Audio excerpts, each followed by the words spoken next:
Welcome to the Success in Medicine podcast. I'm Dr. Rajani Katta, author of the best-selling residency match guide, The Successful Match, and creator of the Residency Interview 101 course. This is a special series on the podcast called Energized at Work. We hear so much about burnout in medicine, and it is a real and very challenging problem. That's why I wanted to learn from doctors in all types of specialties who are the opposite of burned out. These are the doctors who are energized by work. I'm looking forward to sharing lessons and secrets from these doctors on this special series.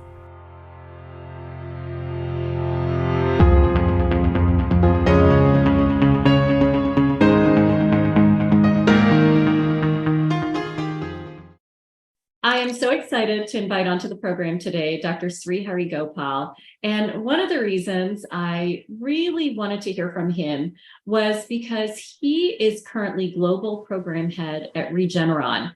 And he's had a long and storied career in drug development, in clinical research. And I know a lot of students that I've spoken to are really interested in this whole area of working in drug design, drug development, clinical research, and what does that involve from a day-to-day perspective. And so I'm really excited that Dr. Gopal has joined us today to talk more about that. So welcome, Dr. Gopal. Thank you, Rajani. Nice to see you again.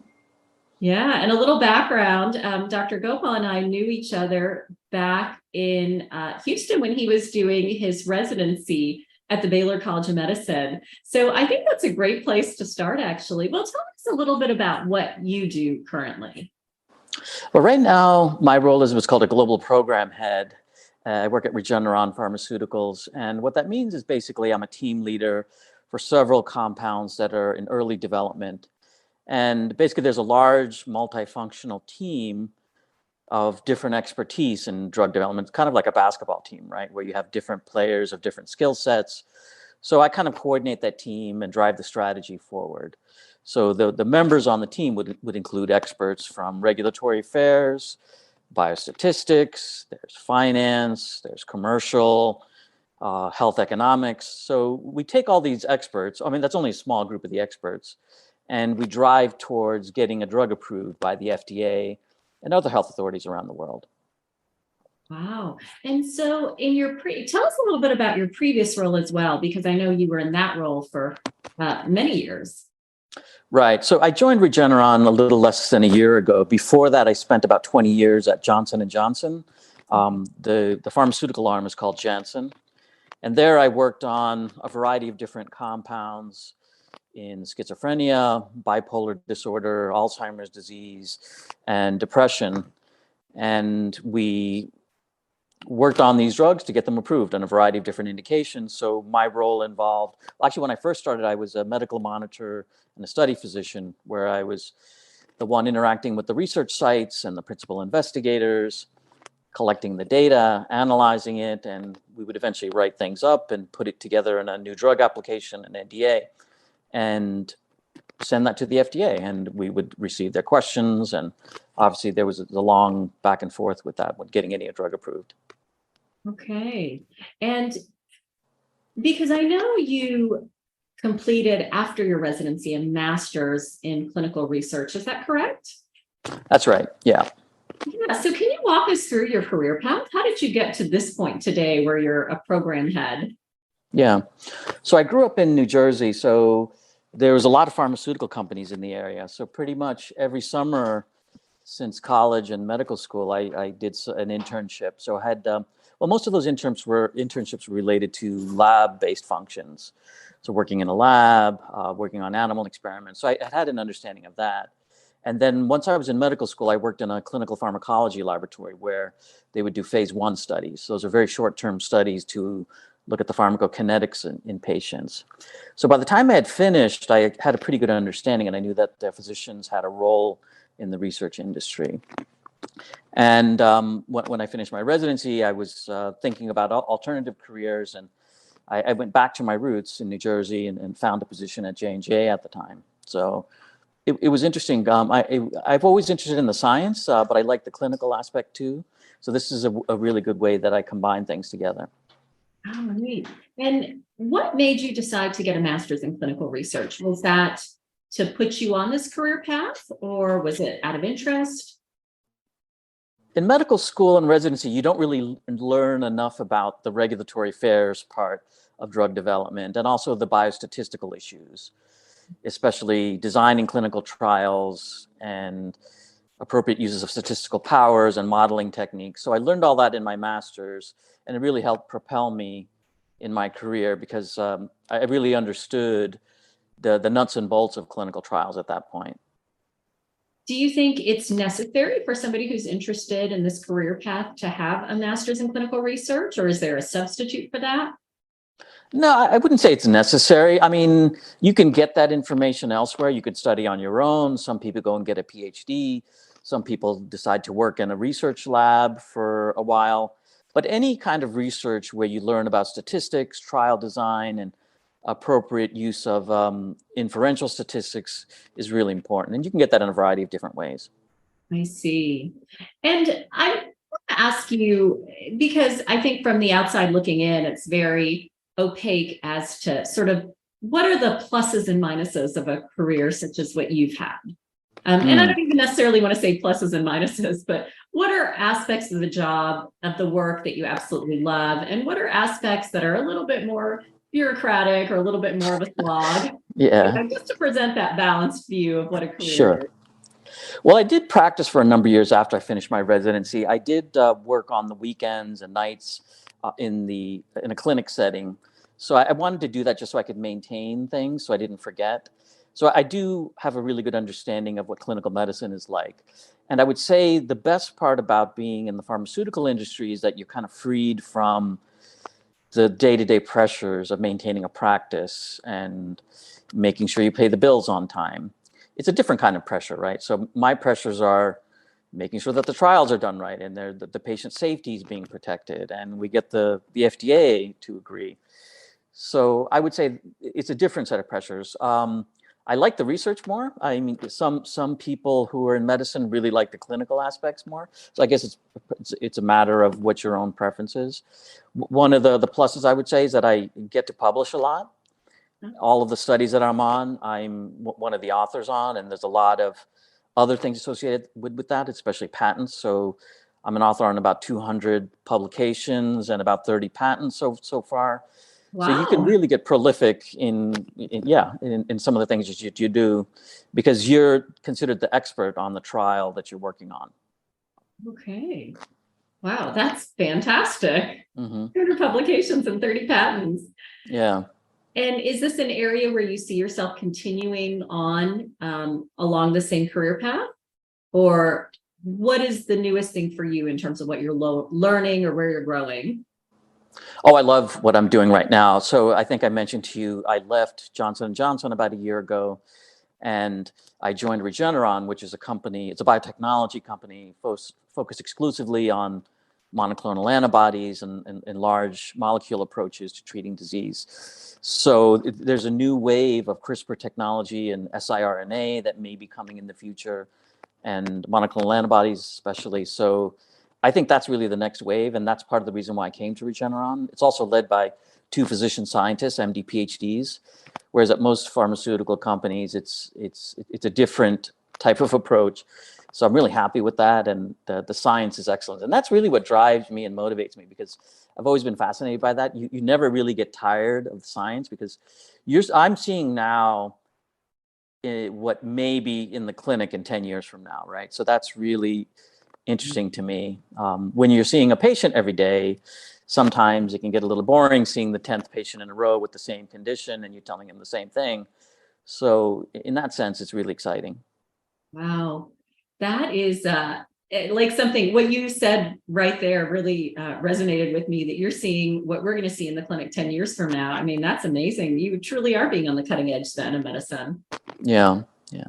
The other thing, Rajani, You, I would say is that when I develop a new drug, right, for example, it may impact millions of patients, right? Even for a single indication. Whereas if I was in a clinic by myself, maybe I would see 3,000 patients and have an impact on them, or maybe 10,000 patients at the most, right? So you have far greater reach in the pharmaceutical industry. I mean, the downside is you don't have that patient contact anymore, right? So some people really like that. They like to go into the clinic and see patients and talk to them. I don't have that. I do interact with patients, but it's through an investigator. So it's kind of secondhand knowledge. Okay. And we hear so much about burnout in medicine, and there's a lot of factors for that. Do you see that as an issue in the kind of work that you do and the kind of colleagues that you work with? Burnout, I don't see it as much as I saw it in medicine, right? So that's a really common thing that happens, especially like in emergency medicine, anesthesia, and there's very high-paced specialties. But in the pharmaceutical industry, it's a different type of pressure. Like I mentioned, it's pressure from within and timelines for the product itself. So you're kind of, yeah, it's kind of up to you how you handle that, right? Some companies are also quite a bit different. Smaller companies are more relaxed, and usually the bigger companies have more intense types of meetings. So it varies quite a bit.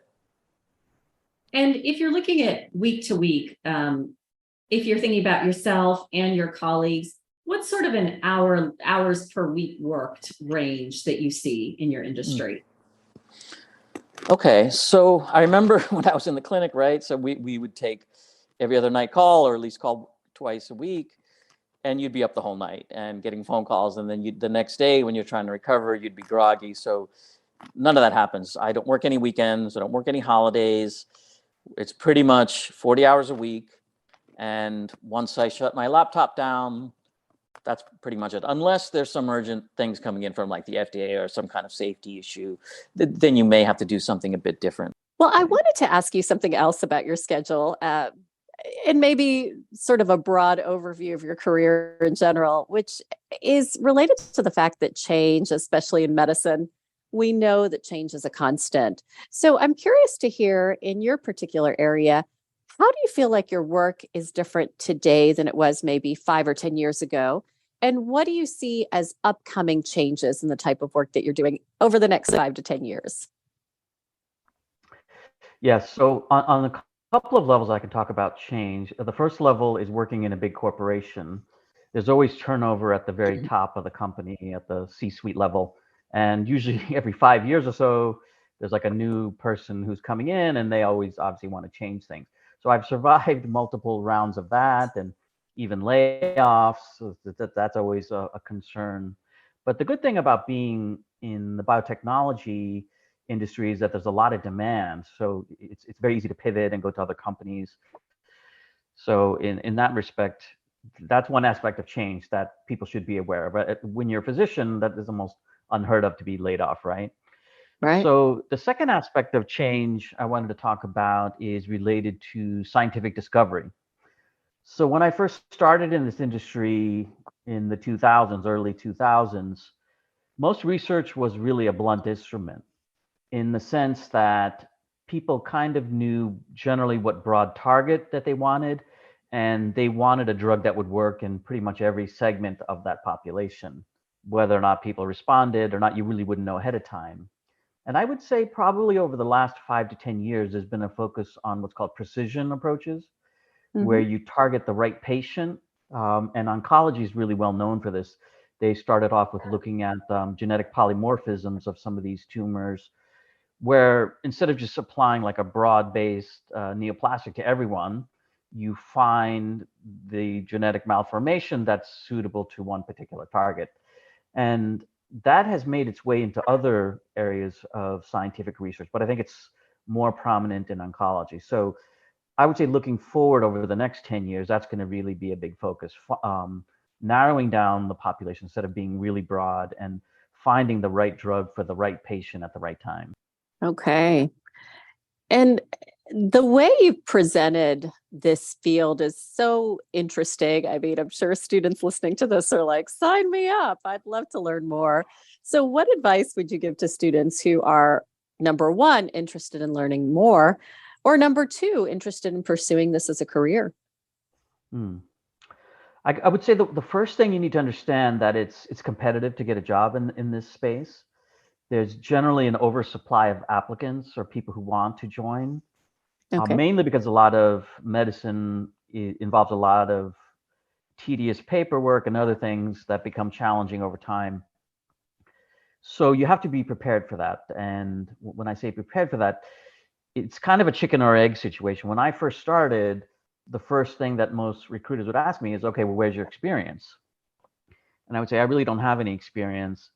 And it's that vicious cycle. You can't really get the experience until you get your first job and so forth. So I would say that there is ways to get experience even before you apply for a job. And there's a couple of ways. One is to volunteer at a clinical research site. There's lots of research being done all around the country, and there's principal investigators who need help. So as a student or a resident, you can always volunteer to learn more about that. The second way is to consider going to a place like the FDA right after you finish, because they hire physicians right out of residency. And that's really a good starting place, because you learn the basics of drug development there, and you get to see many different companies under one umbrella there. So those are two ways that you can do it. The third way I can probably think of is maybe there's these companies called CROs, contract research organizations, and they do a lot of the work behind the scenes for bigger companies. They outsource certain parts of it. And these CROs are often more willing to hire junior doctors or people without experience. So, well, once you get a couple of years experience, it's much easier to move into the industry. And the path upward from there, the sky's the limit. All right. And what do you see as your next 10 years?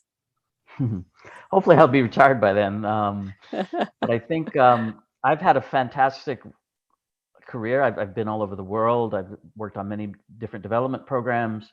And I moved to Regeneron because I was really interested in learning more about monoclonal antibodies and this precision approach that I talked about. So I'm really learning a lot there. And I don't really have firm plans on what my next steps are, but I just want to continue growing and being able to contribute. And I really love going to work every day. So hopefully I never burn out of it. But eventually I would like to retire, right? Yes. But that's fantastic. I mean, just the fact that you're able to say you love going to work every day and you can see the impact that you're making and you want to continue learning, that's really, I mean, that's fantastic. So, Yeah. well, Dr. Gopal, I just wanted to say thank you so much for sharing your insights and your experience in this area for our students. So we really appreciate learning from you. Yeah, sure. And if any of your students or any of your listeners want to reach out to me, find me on LinkedIn. I'm happy to talk and schedule a phone call with anyone who has any questions. That's very kind of you. Thank you for that offer. So, and with that, we'll wrap it up. Thank you again. Bye-bye. All right, thanks. Take care. Bye-bye.